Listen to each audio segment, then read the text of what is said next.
Hello, what's up guys? Trent Gaming here, back with another discussion video. This time we are discussing what makes a good controller and what, in my opinion, is the best controller I presently own, which pretty much means what is the best controller that it means not Sega Genesis. So if your favorite controller is Sega Genesis or Sega Master System, those are two systems I don't own, so those aren't going to be included. But outside of that, let's get right into it. Before we do, though, if you're new here, feel free to like, comment, subscribe, hit the notification bell for amazing new content. Instagram's always in the description below. Let's get into it. So my criteria for a good controller is it doesn't hurt my wrist right away. So as much as I do like the PS4 controller, that thing hurts my wrist really quickly. So it's out. Also, I don't like the ending of it. The triggers, I don't like how they're set. So let's go from, in no particular order, oldest to newest. There will not be an official ranking. This is just 5 controllers or so that I like. Honorable mention does go to the Wii and the GameCube. GameCube, it just has a few buttons that I just find really small, and I don't like the D-pad particularly much. But without further ado, here's my first controller, the Super Nintendo controller. And wired or wireless does not matter to me. So, Super Nintendo controller, 4 face buttons, all feel really good. I like how these are concave and these are convex. It gives you a bit more variety, so you have to remember less. The trigger, the L and R buttons are awesome. It feels natural. The D-pad works good. I have like 4 of these controllers. I love the Super Nintendo controller. Select and start. They're perfect. It's a little small, but that's the only issue. And it's not even really an issue because it just feels right when you're playing Super Nintendo. It's like, oh, yes, this is my controller. I love this thing. Now, ironically, this is the second oldest controller, but this is also the biggest, I think. The Sega Dreamcast controller. This is a weird one. Let's look at this thing. It has a VMU memory card built in, which you can pop out, or you should, which you can pop out. That's the controller without it. And then you just stick it back in like that. And there you go. The joystick on's really good. I love the joystick. It's a little dirty, though. I don't know how that got there, but it's a little dirty. The A, B, X, Y buttons are all very good. They feel very comfy. A natural start button, it's kind of out of the way. I like that. D-pad is also really good. The trigger buttons are decent. And one thing I do like what they do with the wired controller is, you know, normally hang like that. They stick it up. It's a little weird, but I kind of like it, so I just roll with it. I maybe they should have just saved it by sticking it up there in the first place, but hey, I'm not part of Sega. I don't know what the method was there, but another controller I personally really am fond of.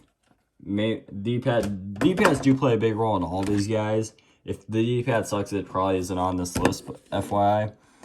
And here we are at the last wired controller, the DualShock 2. This is PlayStation's best controller. DualShock 1 was pretty good. This one just feels a little bit better in my opinion, and DualShock 3 has the awful trigger, same with DualShock 4. Because this one has them as buttons. They don't have this, so you can you'll set it down, and you can accidentally click it, and it's annoying. L and R buttons feel good. Unironically, this doesn't hurt my wrist as much as the other DualShocks. D-pad feels really good. It's really hard to accidentally hit both. And that's one thing I do really like, because some other controllers that aren't on this list, I don't like that. Joysticks are awesome. Love the joysticks. Select and start are pretty standard. X square, circle, triangle. X square, triangle, circle, excuse me, are all nice. I mean, I'm used to it. If you're not used to it, it's a little weird, and this can be disorienting, but it's awesome. And now, onto our first wireless controller, the Xbox One controller. I like this thing being this thing's a little bit thicker than the 360 controller, and that's literally the only reason it got picked over the 360 controller. Joysticks feel really good. I like the slight concave in there quite a bit. D-pad, it's really hard to hit both by accident. Again, something I like. your button. It's battery powered though, which is kind of a bitch, but I do not mind because I don't use this controller a lot. So when I do, it's normally good to go. But I do believe there's charging options out there for it. And also, batteries aren't that expensive, so it's not a huge hindrance.